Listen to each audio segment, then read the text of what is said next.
বিশ্বজুড়ে ভয়াবহ রূপ নিয়েছে করোনা ভাইরাসের সংক্রমণ। কোভিড-19-এ কমছেই না মৃতের সংখ্যা। বাংলাদেশও এর ভয়াল থাবা থেকে বাদ যায়নি। সংক্রমণের চতুর্থ ধাপে চলছে কমিউনিটি ট্রান্সমিশন। করোনার সব খবর, আপডেট এবং পরামর্শ নিয়ে আমাদের নিয়মিত আয়োজন corona update, presented by mister hygiene. সাথে আছে সৌমিত্র সোম। কয়েকদিনের ব্যবধানে আবারও দেশে করোনায় সর্বোচ্চ মৃত্যুর রেকর্ড হলো আজ। 24 ঘন্টায় মারা গেছেন 28 জন। এদিন শনাক্ত হয়েছে 1764 জন। আগের দিনের চেয়ে নমুনা পরীক্ষা কম হয়েছে 1300। স্বাস্থ্য অধিদপ্তরের নিয়মিত অনলাইন ব্রিফিংয়ে জানানো হয় এসব তথ্য। জানানো হয় 24 ঘন্টায় পরীক্ষা অনুপাতে শনাক্তের হার 17.66%। এখন পর্যন্ত বাংলাদেশে করোনা ভাইরাসে আক্রান্ত হয়েছে 44,608 জন। সব মিলিয়ে মৃত্যু হয়েছে 610 জনের। 24 ঘন্টায় 28 জনের মধ্যে 26 জন হাসপাতালে ও 2 জন বাসায় মারা গেছেন। তাদের মধ্যে 25 জনই পুরুষ। নতুন করে সুস্থ হয়ে বাড়ি ফিরেছেন 360 জন। মোট সুস্থ 9,375। শনাক্ত বিবেচনায় সুস্থতার হার 21.02%। আগামীকাল থেকে সরকারি বেসরকারি অফিসে যেতে সুরক্ষিত হয়ে বের হওয়ার তাগিদ দেন স্বাস্থ্য অধিদপ্তরের অতিরিক্ত মহাপরিচালক। জরিমানা হতে পারে মাস্ক ছাড়া বের হলে। মাস্ক না পরলে আপনি অনেক ক্ষেত্রে জরিমানার সম্মুখীন হতে পারেন। হাত ধোয়ার ব্যবস্থা, দূরত্ব বজায় রাখার ব্যবস্থা, থার্মোমিটার থাকা এবং যথেষ্ট পরিমাণে জীবাণুনাশক ব্যবহারের সুবিধা থাকা, এ সকল কর্মকাণ্ড সঠিকভাবে পরিচালনার জন্য সকল স্থাপনা ও প্রতিষ্ঠানের নিয়ন্ত্রক ও ব্যবস্থাপকদের আন্তরিকতা ও দায়িত্বশীলতা একান্তভাবে কাম্য। করোনা বিষয়ে কথা বলতে আমাদের সাথে যুক্ত হচ্ছেন পপুলার মেডিকেল কলেজের সহযোগী অধ্যাপক ও নাক কান গলা বিশেষজ্ঞ ডাক্তার আহমেদ রাকিব। ডাক্তার আহমেদ রাকিব, আপনাকে স্বাগত জানাচ্ছি করোনা আপডেটে। করোনায় মৃত আক্রান্তের সংখ্যা বাড়ছেই, পরিস্থিতি আসলে কোন দিকে যাচ্ছে বলে আপনি মনে করেন? ধন্যবাদ। পরিস্থিতি ধীরে ধীরে ভয়াবহ পরিস্থিতির দিকেই যাচ্ছে। এখন জীবন এবং জীবিকা এই দুইটির মাঝখানে বিভিন্ন জীবনযাত্রার বিভিন্ন অ্যাক্টিভিটিস, কর্মকাণ্ড শুরু করার ফলে এগুলো যে সংখ্যা বাড়বে, এইটা অত্যন্ত এক্সপেক্টেড একটা ঘটনা। কিন্তু সেটা পরিস্থিতি নিয়ন্ত্রণের বাইরে চলে না যায়, এটাই আমাদের পক্ষ থেকে করণ। কাজেই আমরা আমাদেরকে প্রস্তুত হতে হবে স্বাস্থ্য সেবার খাতকে, যে এই বেশি সংখ্যক রোগী আমাদেরকে দেখতে হবে এবং হাসপাতালে ভর্তি করতে হবে এবং তাদেরকে যেন আমরা যথাযথ চিকিৎসা দিতে পারি, সেই চেষ্টা আমাদেরকে করতে হবে, সেই প্রস্তুতি রাখতে হবে। আচ্ছা, আপনি তো একজন ইএনটি বিশেষজ্ঞ। এই সময়টাই এমন যে সাধারণ সর্দি কাশি সহ গলা নাকে নানা রকম সমস্যায় মানুষ ভুগেই থাকেন। করোনার সাথে পার্থক্য করাও অনেক সময় হয়তো অতটা সহজ হয় না। তাদের জন্য আপনার কি বলার থাকবে? এই করোনার যে উপসর্গগুলো হয়, সর্দি কাশি জ্বর, এবং এর সাথে যেই দুটো বিশেষ উপসর্গ অনেক সময় অনেক রোগীর থাকে, সেটা হলো নাকের গন্ধ পাওয়ার, ঘ্রাণ শক্তি কমে যাওয়া, মুখের ভিতরে স্বাদ কমে যাওয়া। এখন এই সিজনে, আমাদের এই ফ্লু সিজনে এই ধরনের উপসর্গগুলো নিয়ে মাঝে মাঝে রোগীরা আসে। কিন্তু আমাদেরকে প্রাথমিক পর্যায়ে, করোনা দেখা দেওয়ার প্রাথমিক পর্যায়ে আমরা তাদেরকে কন্ট্যাক্টে কোনো রোগীর আসছে কিনা সেই হিস্ট্রিটি আমরা গুরুত্বের সাথে বিবেচনা করতাম। কিন্তু বর্তমান পরিস্থিতিতে যেখানে কমিউনিটি ট্রান্সমিশন হয়ে গেছে, সেখানে আমাদেরকে প্রায় প্রতিটি রোগীকে এই ধরনের উপসর্গ নিয়ে আসলে আমাদেরকে ধরে নিতে হয় যে তারা সম্ভাব্য করোনার রোগী। এবং তাদের ভিতরে আমরা ইতিহাস থেকে যদি শুষ্ক কাশি থাকে এবং তার সাথে শ্বাসকষ্ট এবং স্বল্প কয়েকদিনের সর্দি কাশির এই সমস্যার সাথে এই উপসর্গগুলো দেখা দেয়, তখন আমরা তাদেরকে স্ট্রংলি সাসপেক্ট করি যে তারা হয়তো করোনা রোগী হইতে, এবং সেক্ষেত্রে আমরা তাদেরকে টেস্টের জন্য পরামর্শ দিয়ে থাকি। আচ্ছা, ধরুন এই যে অনেকেই এই ধরনের সমস্যার কথা বলেন, বিশেষ করে সামাজিক যোগাযোগ মাধ্যমে তো বলেনি, আমরাও বিভিন্ন জনের কাছ থেকে শুনছি যে অনেকেই এটা ফিলও করছেন যে হয়তো একটু গলা ব্যথা মনে হচ্ছে, হয়তো বা একটু শ্বাসকষ্ট, একটু সাফোকেটিং ফিল করছেন। কিন্তু সেটা খুব মারাত্মক সমস্যা হয়ে দাঁড়াচ্ছে না, কিন্তু এটা তাকে অস্বস্তিতে ভোগাচ্ছে, এটাও বোঝা যায়। এবং একটা শঙ্কা যেহেতু থাকে, ফলে সেই দিক থেকেও তারা খানিকটা এক ধরনের দুশ্চিন্তায় পড়ে যান। এই যে একটু শ্বাস প্রশ্বাস স্বাভাবিক রাখা, গলায় এই ধরনের খুসখুসে কাশি, এগুলো এড়ানোর জন্য স্বাভাবিক যারা মানুষ, যারা আক্রান্ত বা আক্রান্ত নন, এই পরীক্ষা জানিনি, তাদের জন্য আপনি কি পরামর্শ রাখবেন? প্রায়শই যাদের দীর্ঘদিন ধরে যারা এই টাইপের সমস্যায় ভুগছিলেন, তারা কিন্তু এই করোনা মহামারী দেখা দেওয়ার পরে তারা আরো কিছুটা আতঙ্কিত হয়ে গেছেন, কিছুটা অতিরিক্ত সচেতন, কখনো অতি সচেতন হয়ে গেছেন। হয়ে গিয়ে তারা করোনা না হলেও বা করোনার উপসর্গ না থাকলেও তারা মনে করছেন যে আমি হয়তো করোনাতে আক্রান্ত হয়েছি। সেই ক্ষেত্রে আমাদের পরামর্শ হবে যে আপনার এই সমস্যাগুলো, অনেকে প্রতি বছরই ঠান্ডা, সর্দি, কাশি, নাক বন্ধ এগুলোতে ভোগেন, গলা ব্যথায় ভোগেন, টনসিলের প্রদাহ হয়, টনসিলাইটিসের রোগী তারা ভোগেন, অথবা তাদের অনেকে মনে করেন যে গলার ভিতরে একটা আটকে আছে, এই টাইপের উপসর্গ নিয়ে আমাদের কাছে আসে, যে তাদের ভীতি যে করোনা উপসর্গ, মানে এগুলো করোনা উপসর্গ কিনা। সেই ক্ষেত্রে আমাদেরকে যেটা পরামর্শ যে আপনি অযথা আতঙ্কিত হবেন না, কারণ বেশিরভাগ রোগী খুব মৃদু উপসর্গ নিয়েই তাদের এই করোনা আক্রান্ত হলেও তারা করোনা মুক্ত হয়ে যান। কাজেই আপনাদের অতিরিক্ত ভীতির কিছু নাই। যদি আমরা চিকিৎসকের পরামর্শ নেবেন, তারা যদি সব উপসর্গ মিলে মনে করেন যে আপনি করোনা রোগী, তাহলে তারা যথাবিহিত তাদেরকে উপদেশ দিবেন। আচ্ছা, ডাক্তার আহমেদ রাকিব, আপনি থাকুন আমাদের সঙ্গে। আপনার কাছে আবারও ফিরবো একটা বিরতি থেকে এসে। করোনা দুর্যোগের মধ্যে বাস ভাড়া বাড়ছে ৮০ ভাগ। অবশ্য এটিকে ভাড়া বাড়ানোর বদলে পরিচালনা ব্যয়ের সাথে সমন্বয় বলে উল্লেখ করেছেন বিআরটিএ চেয়ারম্যান। বলেছেন স্বাস্থ্যবিধি পরিপালনের ক্ষতি পোষাতে এই সুপারিশ করা হয়েছে। স্বাভাবিকভাবেই এই সিদ্ধান্তে খুশি নন যাত্রীরা। বিশ্ববাজারে তেলের দাম কমলেও মালিকপক্ষের স্বার্থে অন্যায় সিদ্ধান্ত চাপিয়ে দেয়া হচ্ছে বলে অভিযোগ যাত্রী কল্যাণ সমিতির। করোনা ভাইরাসের সংক্রমণ ঠেকাতে বন্ধ রাখা গণপরিবহন চালু হচ্ছে সোমবার। দীর্ঘদিন অলস বসে থাকা বাস ও মিনিবাসগুলো রাস্তায় চলার উপযোগী করছেন শ্রমিকরা। চালক, মালিক, শ্রমিক সবাই অপেক্ষায় আছেন পরিবহন চালুর। ব্যতিক্রম পরিস্থিতিতে বাস ভাড়া সমন্বয়ে দুপুরে মালিক সমিতির সাথে জরুরি বৈঠক করে বিআরটিএ। চেয়ারম্যানের সভাপতিত্বে অংশ নেন 12 সংস্থার প্রতিনিধিরা। 2 ঘন্টার বৈঠক থেকে সুপারিশ করা হয় ভাড়া ৮০ ভাগ বাড়ানোর। ব্যাখ্যা হিসেবে বলা হয় 50 সিটের বাসে উঠবেন 25 জন যাত্রী, আর 40 সিটের বাস চলবে 20 যাত্রী নিয়ে। ফাঁকা থাকা সিটের খরচ দেবেন যাত্রীরা। কাজে ভাড়া কিন্তু আসলে ইন এ সেন্স বাড়ানো হয় নাই। 80% ভাড়া প্রতি প্যাসেঞ্জার, সাপোজ 20 জন যদি হয়, ওই 20 জনের উপরে 80% ভাড়া বৃদ্ধি হিসেবে নেওয়ার সুপারিশ করা হয়েছে আজকের মিটিংয়ে। বাস, মিনিবাস, আন্তজেলা সব ক্ষেত্রে প্রয়োগ করা হবে একই নিয়ম। মালিকেরা বলছেন কঠোরভাবে সামাজিক দূরত্ব নিশ্চিত করা হবে। যে জায়গায় নিয়ম ভাঙবে ওইগুলি সংশোধন করার জন্য। আমরা তো যে কথা যে একবারে একদিনে আমরা ওভারনাইট সব করে ফেলবো, এইটা ঠিক না। ইয়েস, একটু ব্যতিক্রম বা ব্যত্যয় ঘটতে পারে। ভাড়া বাড়ানোর সিদ্ধান্ত হলেও করোনায় চাকরিজীবীদের অনেকের বেতন কমেছে, ব্যবসায়ীদের আয় কমেছে। এরই মধ্যে গণপরিবহনের ভাড়া দ্বিগুণ নিয়ে রয়েছে মিশ্র প্রতিক্রিয়া। তাছাড়া বিশ্ববাজারে জ্বালানি তেলের দামও কমেছে কয়েক গুণ। চাই আরও ভাড়া কমানোর জন্য আশা করতেছি। সে জায়গায় যদি বাড়তি হয় সেটা তো আমাদের জন্য অসম্ভব হয়ে পড়বে। যাত্রীও চলতে হবে, যেহেতু এখন ইনকামের রাস্তা বন্ধ। সরকার যদি কমায় আলহামদুলিল্লাহ, আর না কমালে আমাদের এটা ভুগতে হবে। স্যালারি কমে গেছে, সেক্ষেত্রে আমার দেখা যাবে খরচ তো বেড়ে যাচ্ছে। যাত্রীরা যদি রাস্তায় বার্গেনিং করে, কারণ একটা গাড়িতে 1-2 স্টাফ থাকে, বার্গেনিং এর পর্যায়ে গিয়ে আমরা দেখা যায় কিছু করা যায় না। গাড়ির মোবিল বদলাই তো ব্রেক শু সব কিছু গাড়ির মালিকের কথা বলে না। এই মহাসংকটকালে সরকারের উচিত ছিল সাধারণ জনগণের স্বার্থ দেখা, সাধারণ জনগণের পাশে দাঁড়ানো। জাতিকে হতাশ করেছে, দেশের যাত্রী সাধারণের উপর অন্যায়ভাবে এই ভাড়াটা চাপিয়ে দেওয়া হচ্ছে। মন্ত্রণালয়ের অনুমোদনের পর কার্যকর হবে বৈঠকের সিদ্ধান্ত। বাস মালিক সমিতির প্রতিশ্রুতি, করোনা বিদায় নিলে বাতিল হবে বাড়তি ভাড়া নেয়া। 67 দিন অলস বসে থাকার পর গণপরিবহনের এই বাসগুলো আবার সচল হবে। তবে নতুন যে ভাড়া, সেই ভাড়া দিতে গিয়ে যারা করোনার কারণে ক্ষতিগ্রস্ত হয়েছেন তাদের উপর বাড়তি চাপ তৈরি হবে। আর অন্যদিকে বাস মালিকরাও তারা চাইবেন যে সামাজিক দূরত্ব নিশ্চিত করতে তাদের যে ক্ষতি হচ্ছে সেই ক্ষতিটা পুষিয়ে নিতে। এখন এই দুয়ের মধ্যে সমন্বয় করাটাই সবচেয়ে কঠিন চ্যালেঞ্জের। নাজমুল হোসেন, যমুনা নিউজ, ঢাকা।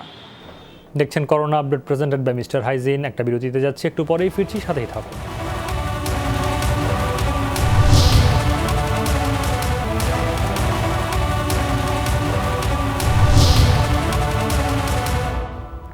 স্বাগত, আপনারা দেখছেন corona update presented by mister hygiene. Corona সংক্রমণের এপিসেন্টার বা উপকেন্দ্র রাজধানী ঢাকা, সংক্রমণ ও মৃত্যুর হারও সবচেয়ে বেশি। সাধারণ ছুটি শেষে কর্মব্যস্ততা বৃদ্ধি ও গণপরিবহন চালুর ফলে রাজধানী সংক্রমণের বড় ঝুঁকিতে পড়বে বলে মনে করেন চিকিৎসক গবেষকরা। এতে স্বাস্থ্য ব্যবস্থা ও প্রশাসনেও চাপ পড়বে। বাস্তবতা বিবেচনায় স্বাস্থ্যবিধি এবং সংক্রমণ বিবেচনায় কৌশল ঠিক করার পরামর্শ বিশেষজ্ঞদের। আলমগীর স্বপনের রিপোর্ট। দেশের অর্থনৈতিক ও প্রশাসনিক কর্মকাণ্ডের কেন্দ্রবিন্দু ঢাকা। করোনা সংক্রমণেও সর্বোচ্চ ঝুঁকিতে প্রায় 2 কোটি মানুষের ঘনবসতিপূর্ণ এই শহর। এখন পর্যন্ত মোট আক্রান্তের অর্ধেকই রাজধানীর, মৃত্যুও বেশি। এই অবস্থায় চালু হচ্ছে সরকারি বেসরকারি অফিস ও গণপরিবহন। এতে রাজধানীতে সংক্রমণ বৃদ্ধির শঙ্কায় চিকিৎসক ও গবেষকরা। অফিস আদালত খুলবে, গাড়ি ঘোড়া চলবে, এই যাতায়াতগুলো যখন বেড়ে যাবে, ঢাকা শহরে এটা একটা বিস্ফোরণের মতো হয় কিনা, এবং যেটা নিউ ইয়র্কে হয়েছে, যেটা অনেক দেশের রাজধানীতে হয়েছে, আমরা যদি নিয়ন্ত্রণ না করতে পারি তাহলে বড় ধরনের সংকট হতে পারে। সেখানে সংক্রমণের সংখ্যা বাড়বে, সেখানে মৃত্যুর সংখ্যাও বাড়বে। করোনা পরীক্ষার 50টি কেন্দ্রের মধ্যে ঢাকায় 26টি, এখানে আইসোলেশন বেড আছে 7,250টি, আর আইসিইউ 218 ও ডায়ালাইসিস বেডের সংখ্যা 106টি। এরপরও বড় চাপে আছে রাজধানীর স্বাস্থ্য ব্যবস্থা। যদি আরো রোগী বেড়ে যায়, প্রথমে আইসিইউতে জায়গাই নেই, তারপরেও হাসপাতালে মাঝারি মানের চিকিৎসা যেটা অর্থাৎ অক্সিজেন নির্ভর, সেই অক্সিজেন আদৌ দেওয়া যাবে কিনা। নানা ধরনের সংকট হবে, সেটা শুধু স্বাস্থ্য ব্যবস্থা নয়, সেটা অর্থনীতির ক্ষেত্রেও হবে, সামাজিকভাবে নানা ধরনের সংকটের সৃষ্টি করবে। রাজধানীতে সংক্রমণের হার বিবেচনা করে কৌশল গ্রহণের পরামর্শ চিকিৎসক গবেষকদের। মানুষের সমাগম হয়, সেই জায়গাগুলো আমাদের প্রথমেই নিয়ন্ত্রণ রাখতে হবে। এর মধ্যে বেশিরভাগ সংক্রমণ আমরা দেখতে পাচ্ছি বাস স্টেশন বা ফেরি বা আপনার ট্রেন স্টেশন। ঢাকায় যে অফিসগুলো আছে বা ফ্যাক্টরি আছে এই ধরনের, বা রেস্টুরেন্ট আছে, সেখানে যেমন ধরেন তাদের জন্য কিছু green card, red card, yellow কার্ডের ব্যবস্থা করা, অর্থাৎ যিনি নিয়ম মানবেন না তাদেরকে হলুদ কার্ড দেওয়া, এবং 2 বার যদি হলুদ কার্ড পায় তাকে রেড কার্ড দিয়ে বন্ধ করে দেওয়া। ঝুঁকি বেশি থাকায় রাজধানীর জন্য আলাদা গাইডলাইনের পরামর্শ দিয়েছেন বিশেষজ্ঞরা। আলমগীর স্বপন, যমুনা নিউজ, ঢাকা। আমাদের সঙ্গে আছেন পপুলার মেডিকেল কলেজের সহযোগী অধ্যাপক ও নাক কান গলা বিশেষজ্ঞ doctor Ahmed Rakib. Doctor Ahmed Rakib, corona আপডেটে আবারও আপনাকে স্বাগত জানাচ্ছি। জানতে চাই, এই যে একটা পর্যায়ে আমরা পার করছি, এর মধ্য দিয়ে চতুর্থ সংক্রমণের যে ব্যাপকতা সেটি তো আমরা দেখছি। এই জায়গা থেকে আমাদের আসলে আরও সংক্রমণ এবং মৃত্যু এই গ্রাফটাকে আরও নিম্নমুখী করার জন্য কি করা যেতে পারে, আপনার দিক থেকে কোনো পরামর্শ?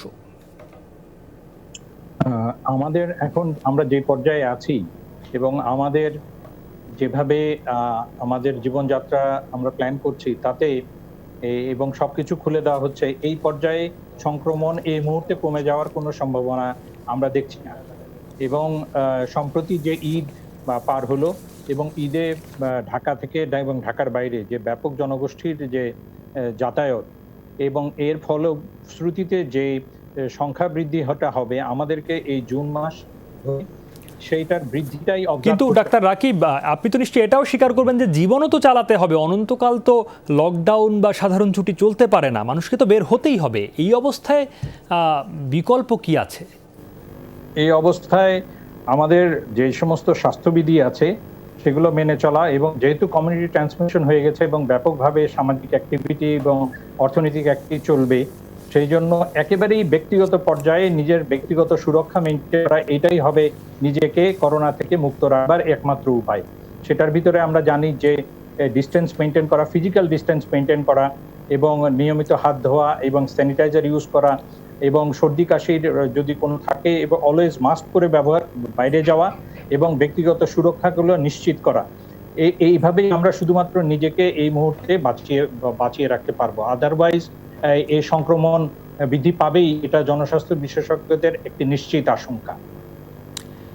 দেখুন, এই করোনা দুর্যোগে কেবল যে বাংলাদেশ তাই নয়, বিশ্বের বিভিন্ন দেশেরই স্বাস্থ্য খাতের বেহাল দশা, স্বাস্থ্য খাতের প্রকৃত চিত্র বেরিয়ে এসেছে। আমাদের দেশ পাল্টা চেষ্টা করে যাচ্ছে এই ভাইরাসের এই মহামারীর সঙ্গে পাল্লা দিতে, কিন্তু আমাদের যে সীমাবদ্ধতা সেটি স্পষ্ট হয়ে উঠছে, প্রকট হয়ে উঠছে। হাসপাতালের সংকট, চিকিৎসক সংকট, এইসব নানা বিষয় উঠে আসছে। এই জায়গাগুলোতে চিকিৎসকদের তরফে আন্তরিক হওয়ার বা স্বাস্থ্যকর্মীদের তরফে আন্তরিক হওয়ার কোনো জায়গা আপনি দেখেন কিনা, এবং তাদের সুরক্ষার জন্য, তাদের সেবাটা নিশ্চিত করার জন্য প্রশাসনের দিক থেকে বা যারা কর্তৃপক্ষ রয়েছেন, যারা নীতি নির্ধারক রয়েছেন, তারা কিছু করতে পারেন কিনা এই পর্যায়ে এসে, অর্থাৎ 2-3 মাস পার করে ফেলার পর, মৃত্যুর হার 500 পেরিয়ে যাওয়ার পর এই সময়টাতে? এদেশের চিকিৎসকরা এদেশের রোগীদের যে কোনো মহামারী হোক বা যে কোনো সাধারণ রোগ হোক তাতে চিকিৎসা দিতে কখনো পিছপা হয় নাই, পিছপা হবে না। কিন্তু যেহেতু এটি একটি অত্যন্ত সংক্রামক রোগ, সেই জন্য চিকিৎসক এবং স্বাস্থ্যসেবার সাথে সংশ্লিষ্ট যারা আছে তাদেরকে যদি সুরক্ষা করা যায় তাহলে তাদের চিকিৎসা দিতে কোনো আপত্তি নাই।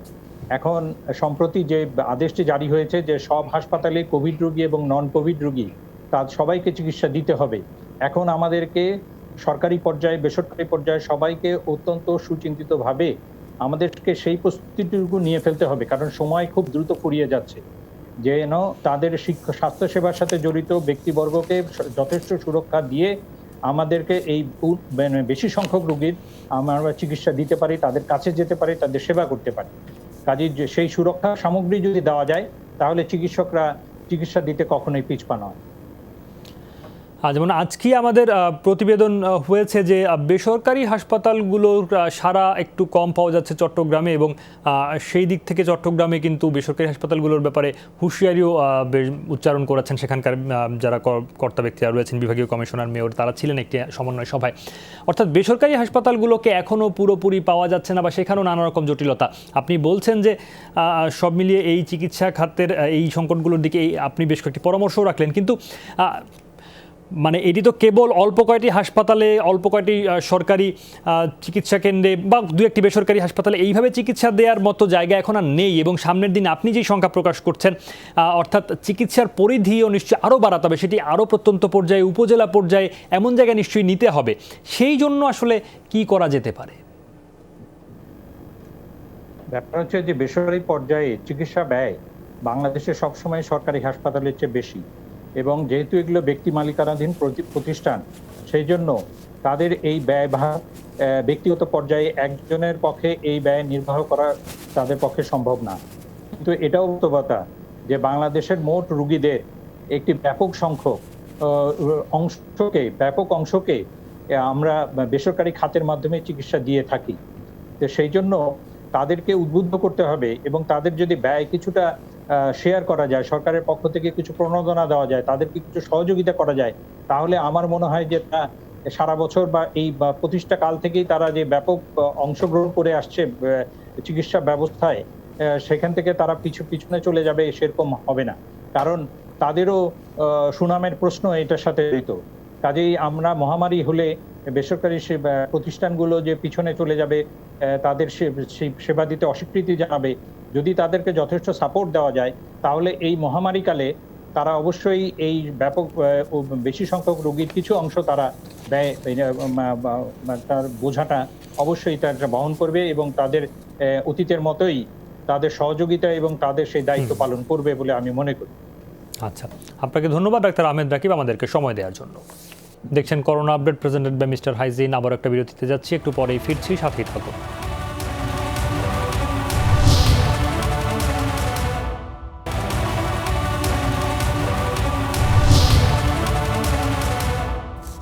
স্বাগত আরেকবার। দেখছেন corona update presented by mister hygiene. দর্শক, করোনার সবশেষ পরিস্থিতি জানাতে আমাদের সাথে যুক্ত হচ্ছেন ডয়চে ভেলের সাংবাদিক অনুপম দেবকানুনগো। অনুপম, যমুনার করোনা আপডেট আপনাকে স্বাগত জানাচ্ছি। বিশ্ব স্বাস্থ্য সংস্থার সাথে তো সম্পর্ক ছিন্ন করলো যুক্তরাষ্ট্র, যেখান থেকে সংস্থার ব্যয়ের বড় একটি অঙ্ক আসতো। এখন কিভাবে এত বড় অর্থের যোগান আসবে? চীন কি সেই সুযোগটা নেবে? মার্কিন প্রেসিডেন্ট ডোনাল্ড ট্রাম্প চীনের বিরুদ্ধে যে কথাগুলো বলছেন, কিন্তু তার কাজগুলো আসলে চীনকে আরো সেই সুযোগ করে দিচ্ছে।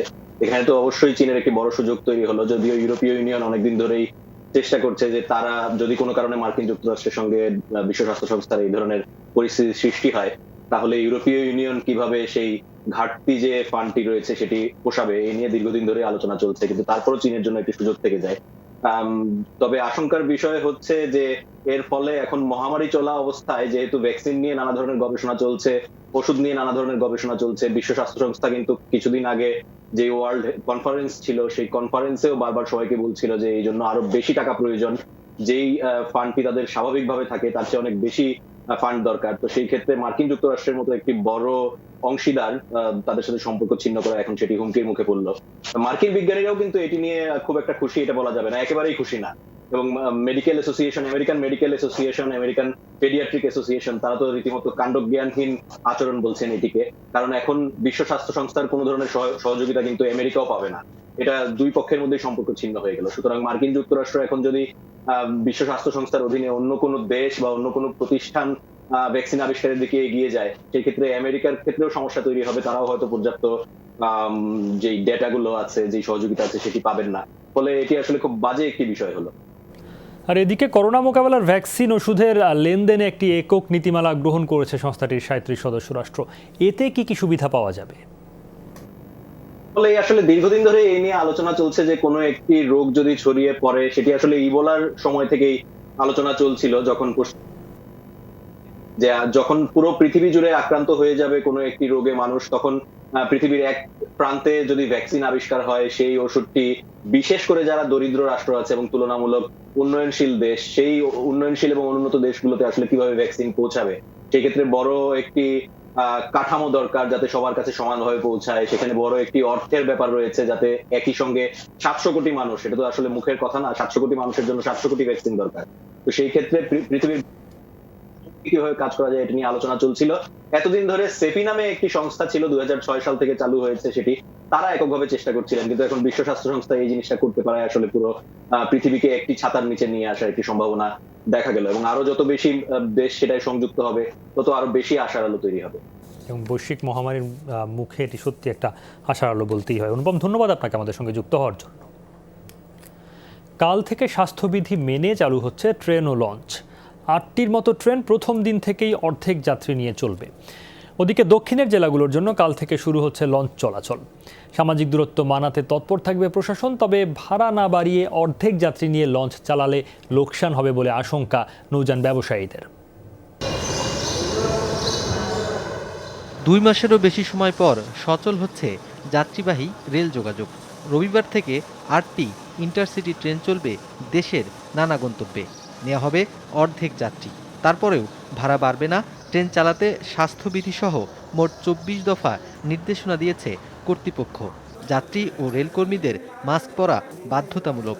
সুবর্ণ এক্সপ্রেস যেটি ঢাকা থেকে চট্টগ্রাম যাতায়াত করে, সোনার বাংলা এক্সপ্রেস যেটি ঢাকা চট্টগ্রামের মধ্যে যাতায়াত করে, এই দুটি ট্রেন, এছাড়াও কালদি এক্সপ্রেস যেটা ঢাকা সিলেটের মধ্যে যাতায়াত করে, পঞ্চগড় এক্সপ্রেস যেটা ঢাকা থেকে পঞ্চগড় বীর মুক্তিযোদ্ধা সিরাজুল ইসলাম স্টেশন পর্যন্ত যাতায়াত করে, বনলতা এক্সপ্রেস ট্রেন যেটি ঢাকা রাজশাহীর মধ্যে যাতায়াত করে, লালমনিরহাট এক্সপ্রেস যেটা ঢাকা লালমনিরহাটের মধ্যে যাতায়াত করে। আমরা আগামীকাল থেকেই এটি চালু করছি। সদরঘাট লঞ্চ টার্মিনালেও স্বাস্থ্যবিধি ও সামাজিক দূরত্ব মানাতে কর্তৃপক্ষের চেষ্টা। রবিবার থেকে সীমিত আকারে চলবে লঞ্চ। ভাড়া থাকছে আগের মতো, তোলা যাবে না গাদাগাদি করে যাত্রী। স্বাস্থ্যবিধি মানাতে তৎপর থাকবে নৌ পরিবহন কর্তৃপক্ষ। আজকে রাত্রির ভিতরে সিদ্ধান্ত দিবে, তারপরে কালকে সারা দেবে। কালকে সারাদিনে প্রস্তুতি নেবে। কালকে থেকে লঞ্চ চলবে, কিন্তু আমাদের যে একটা সিন্ডিকেট প্রথায় চলে আর কি, লঞ্চগুলো এক একটা কোম্পানির দৈনিক 3টা করে লঞ্চ চলে। সেই হিসাবে আমাদের শিডিউল হচ্ছে 1 তারিখ। আর কালকে চলবে আপনার সাত্তার খান আছে, আওলাদ আছে, আরও আরেকটা লঞ্চ আছে রাসেল নাকি, ওইটা 3টা কালকে যাবে আর কি। তবে ভাড়া না বাড়িয়ে লঞ্চ চালালে লোকসানের আশঙ্কা করছে মালিকপক্ষ। নুরনবী সরকার, যমুনা নিউজ, ঢাকা। বদলে যাচ্ছে আকাশপথের যাত্রাও। বিমান ভ্রমণে পানি ছাড়া দেয়া হবে না কোনো নাস্তা বা খাবার, বহন করা যাবে না হাত ব্যাগ, 2 সিটে বসতে পারবে না একজন, শরীরে তাপমাত্রা সহ 3টি বিষয় লিখিত দিয়েই প্লেনে উঠতে হবে যাত্রীকে। সোমবার থেকে ঢাকা সহ 4টি বিমানবন্দরে নতুন রূপে স্বাস্থ্য ব্যবস্থাপনায় শুরু হচ্ছে অভ্যন্তরীণ রুটের যাত্রী পরিবহন। আরও জানাচ্ছেন আবদুল্লাহ তুহিন, ক্যামেরায় ছিলেন আবদুল্লাহ আল নোমান। শুধু বিমানের ভেতরেই নয়, বিমানবন্দরেও বদলে যাচ্ছে চিরচেনা পরিবেশ। প্রবেশের পর চেক ইনে গায়ে গায়ে লাগা দীর্ঘ লাইন, স্বজনদের জটলা কিংবা নানা কারণে অপেক্ষমান যাত্রীদের ভিড়, এসব কিছুর হয়তো আর দেখা মিলবে না বিমানবন্দরে। মাস্ক ছাড়া ঢুকতেই পারবেন না যাত্রীরা। সাবান দিয়ে হাত ধুয়ে বা স্যানিটাইজার দিয়ে জীবাণুমুক্ত হয়েই প্রবেশ করতে হবে টার্মিনালে। ভেতরে চেক ইন কাউন্টারের আনুষ্ঠানিকতার ক্ষেত্রেও থাকবে সামাজিক দূরত্ব। অপেক্ষার সময় বসতে হবে নির্ধারিত দূরত্ব বজায় রেখে। এসব নিয়ম মেনেই প্রস্তুত বেসরকারি এয়ারলাইন্সগুলো। যাত্রী আকর্ষণ এবং তাদের আশ্বস্ত করতে নেওয়া হচ্ছে প্রয়োজনীয় ব্যবস্থা। ডিপার্চার অ্যারাইভালের মাঝে যে সময়টা আছে সেই সময়ের মধ্যে যে ইনফেকশনের পরে আবার সিভিলেশন থেকে সার্টিফাইড হতে হবে। আমরা সেই ধরনের পরিকল্পনা নিয়েছি। প্যাসেঞ্জার এবং ক্রুদের জন্য যে মাস্ক, হ্যান্ড গ্লাভস সহ আদার যে যত প্রোটেকশন আছে সেই ধরনের ইনস্ট্রাকশন আছে সেভাবে আমরা অলরেডি নিয়ে রেখেছি। উড়োজাহাজের ভেতরে বসতে হবে 2 সিটে একজন, তবে একই পরিবারের সদস্য হলে পাশাপাশি বসতে পারবেন যাত্রীরা। এভাবে প্রায় অর্ধেক খালি রেখেই চলতে হবে এয়ারলাইন্সগুলোকে। সম্পূর্ণ হেলথ যে রেগুলেশনটা সেটা মেনটেন করেই শুধুমাত্র এই আকাশপথে যাতায়াতটাই সম্ভব। চিন্তার কারণ আছে, আমরা সব কিছু বিবেচনায় অর্থনীতি সচল হতে হবে, এয়ারলাইনেরও সার্ভাইভেলিটির প্রশ্ন আছে। সব কিছু বিবেচনায় আমি মনে করি এই মুহূর্তে ফ্লাইট অপারেশন শুরু করা ভালো একটা সিদ্ধান্ত। কঠোর স্বাস্থ্যবিধি মেনে আপাতত ঢাকা থেকে চট্টগ্রাম, সিলেট ও সৈয়দপুরে যাতায়াত করবে সরকারি বেসরকারি এয়ারলাইন্সগুলো। নতুন নিয়মে বাড়তি ভাড়া গুনতে হবে যাত্রীদের। আমরা দ্বিগুণ করছি। আমি তো বললাম যে স্বাভাবিক সময়ে যে ভাড়াটা ছিল সেই ভাড়ার যে স্ল্যাব, অনেকগুলো স্ল্যাব থাকতো, 2700, 3500, তারপরে 4000, 4500, 5000, 6000 এরকম। তো আমরা ওই যে উপরের দিকে রাতবিটি দিতে বেসবো, নিচের দিকে এগুলো বেচতে পারবো। করোনা পরিস্থিতির উন্নতি হলে 16 জুন থেকে আন্তর্জাতিক বিভিন্ন রুটে বিমান চলাচল শুরু হতে পারে বলেও জানান বিমানের এমডি। আব্দুল্লাহ তুহিন, যমুনা নিউজ, ঢাকা। এদিকে শাহজালাল আন্তর্জাতিক বিমানবন্দরের স্বাস্থ্য সুরক্ষা পুরোপুরি নিশ্চিতের নির্দেশ দিয়েছে বেসামরিক বিমান পরিবহন প্রতিমন্ত্রী মাহবুব আলী।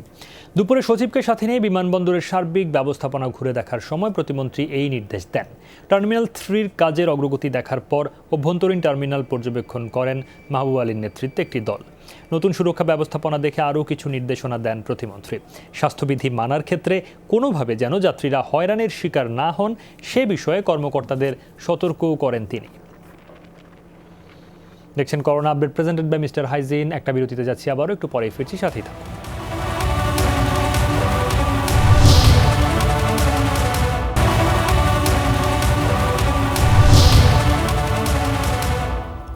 স্বাগত আরেকবার। আপনারা দেখছেন corona update presented by mister hygiene. বিশেষজ্ঞদের পরামর্শ উপেক্ষা করে সবকিছু খুলে দিয়ে দেশকে ঝুঁকির মধ্যে ঠেলে দিচ্ছে সরকার, এমন অভিযোগ করেছেন বিএনপি মহাসচিব মির্জা ফখরুল ইসলাম আলমগীর। তার মতে এটি সরকারের ভুল ও দায়িত্ব জ্ঞানহীন সিদ্ধান্ত। দলের প্রতিষ্ঠাতা জিয়াউর রহমানের সমাধিতে শ্রদ্ধা নিবেদন শেষে তিনি এই মন্তব্য করেন। বিকেলে ভার্চুয়াল আলোচনায় তিনি বলেন, জিয়া মরেননি, তিনি আছেন তার দর্শন ও আদর্শে।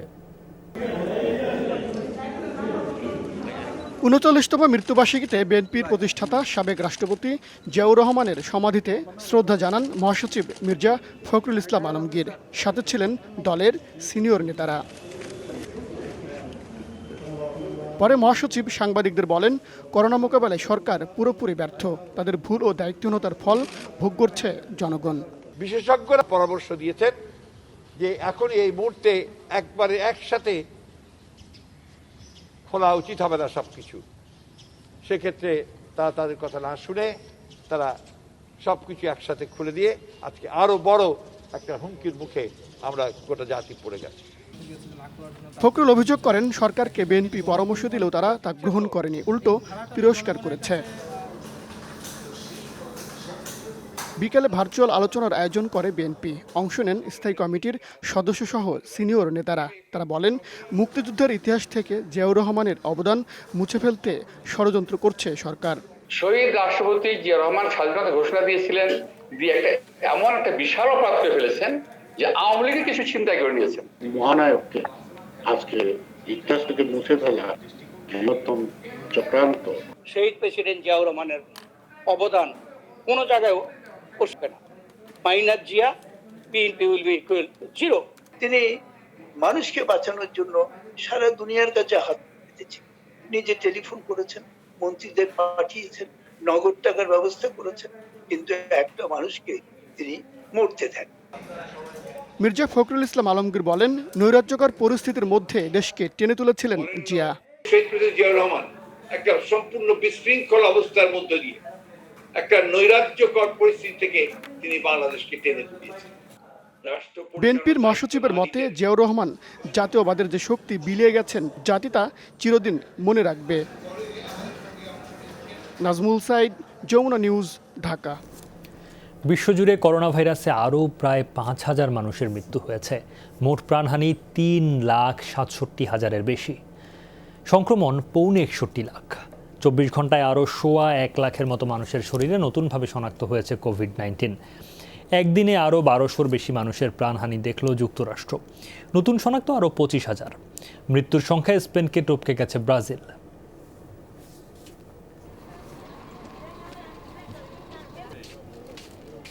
করোনা ভাইরাস মোকাবেলায় ব্যর্থতা এবং মহামারী চলাকালে যথাযথ কাঠামোগত সংস্কারের উদ্যোগ না নেয়ায় WHO-র সাথে সম্পর্ক ছিন্ন করল যুক্তরাষ্ট্র। শুক্রবার প্রেসিডেন্ট ডোনাল্ড ট্রাম্প অভিযোগ করেন, সংস্থাটির ওপর চীনের প্রভাব স্পষ্ট। একই দিন কোভিড-19 মোকাবেলায় ভ্যাকসিন, ওষুধ এবং পরীক্ষা পদ্ধতির তথ্য লেনদেনে উদ্যোগ গ্রহণ করল বিশ্ব স্বাস্থ্য সংস্থার 37 দেশ। সংকটকাল উত্তরণে যখন বৈশ্বিক সহযোগিতা জরুরি, সে সময়ে সংস্কারের অভাব আর চীন ঘেঁষা নীতিমালার অজুহাতে ডব্লিউএইচওর সাথে সম্পর্ক ছিন্ন করল যুক্তরাষ্ট্র। করোনা ভাইরাস মহামারীর ব্যাপারে উপযুক্ত পদক্ষেপ গ্রহণ করতে পারেনি বিশ্ব স্বাস্থ্য সংস্থা, নেয়নি যথাযথ সংস্কারের উদ্যোগ। এ কারণে ডব্লিউএইচওর সাথে সব ধরনের সম্পর্ক ছিন্ন করল যুক্তরাষ্ট্র। বরং সংস্থাটির তহবিলের জন্য বরাদ্দকৃত অর্থ বিশ্বের অন্যান্য এলাকায় খরচ করব। তহবিলের বড় অর্থ যোগানদাতা যুক্তরাষ্ট্র সরে গেলেও মানব সেবায় অটল অবস্থানে বিশ্ব স্বাস্থ্য সংস্থা। একই দিন করোনা মোকাবেলার ভ্যাকসিন, ওষুধের লেনদেনে একক নীতিমালা গ্রহণ করল 37 সদস্য রাষ্ট্র। 37টি দেশ এবং বহু সহযোগীরা কোভিড-19 টেকনোলজি অ্যাক্সেস পল বা CTAP-এ যোগদান করল। বিশ্বের এই ক্রান্তিলগ্নে সবচেয়ে বেশি প্রয়োজন একতা। বিজ্ঞান আমাদের সমাধান দিয়েছে, সেসব এখন মানুষের কাজে লাগাতে হবে। সংক্রমণের দিক থেকে তৃতীয় অবস্থানে রয়েছে পরাক্রমশালী রাশিয়া। টানা লকডাউন, বিশুদ্ধকরণ প্রক্রিয়া এবং কঠোর স্বাস্থ্যবিধিও আটকাতে পারেনি করোনার বিস্তার। গেল 24 ঘন্টায়ও দেশটিতে 8,500-এর বেশি রোগী শনাক্ত হয়েছে। মৌলি ইসলাম, যমুনা নিউজ। করোনা দুর্যোগের মধ্যে গণমাধ্যম কর্মীদের জন্য ফ্রি অ্যাম্বুলেন্স সেবা দেবে রাইডার সংগঠন পাথওয়ে। দুপুরে বাংলা মোটরে ব্রডকাস্ট জার্নালিস্ট সেন্টার BJCর অফিসে পাথওয়ে এবং BJCর মধ্যে বিষয় সমঝোতা স্মারক সই হয়। সেখানে পাথওয়ের নির্বাহী পরিচালক মোহাম্মদ শাহিন জানান, নিজেদের দায়িত্ববোধ থেকেই তারা গণমাধ্যম কর্মীদের পাশে দাঁড়িয়েছেন। ভবিষ্যতেও যে কোনো প্রয়োজনে পাশে থাকার ঘোষণা দেন তিনি। BJCর সদস্য সচিব শাকিল আহমেদ করোনা দুর্যোগকালে সাংবাদিকদের পাশে থাকায় পাথওয়ের প্রতি কৃতজ্ঞতা জানান। পাথওয়ের 5টি অ্যাম্বুলেন্স 24 ঘন্টা সম্প্রচার সাংবাদিক ও তাদের পরিবারের সদস্যদের জন্য সেবা দেবে।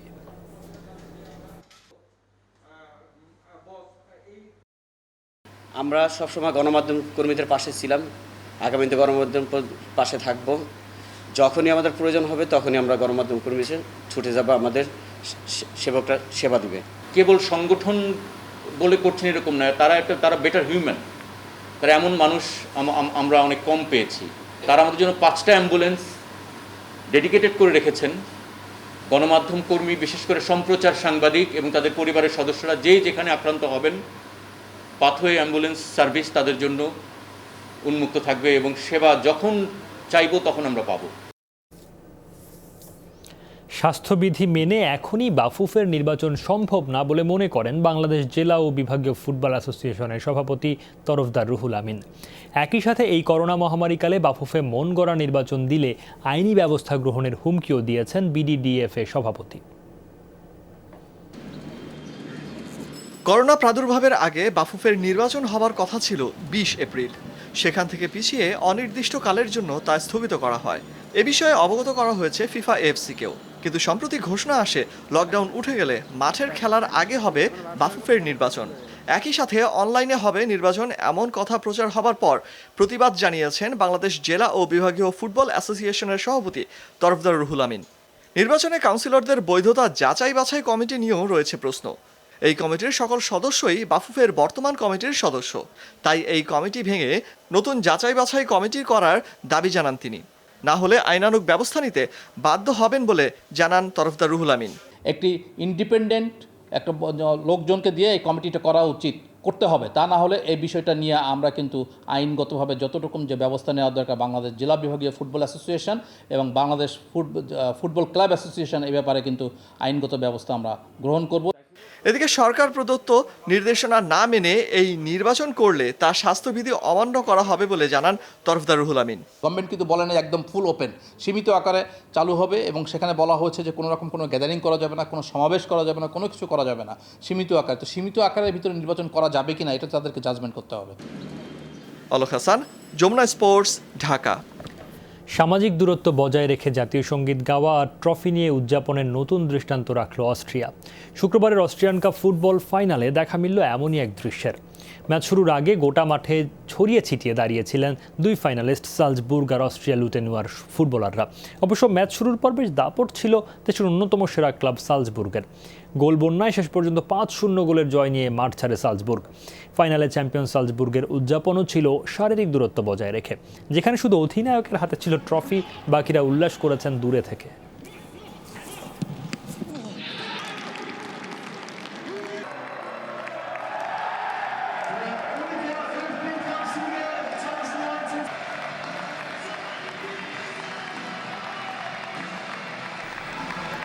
এই ছিল corona update presented by mister হাইজিনে। এতক্ষণ সাথে থাকার জন্য সবাইকে ধন্যবাদ।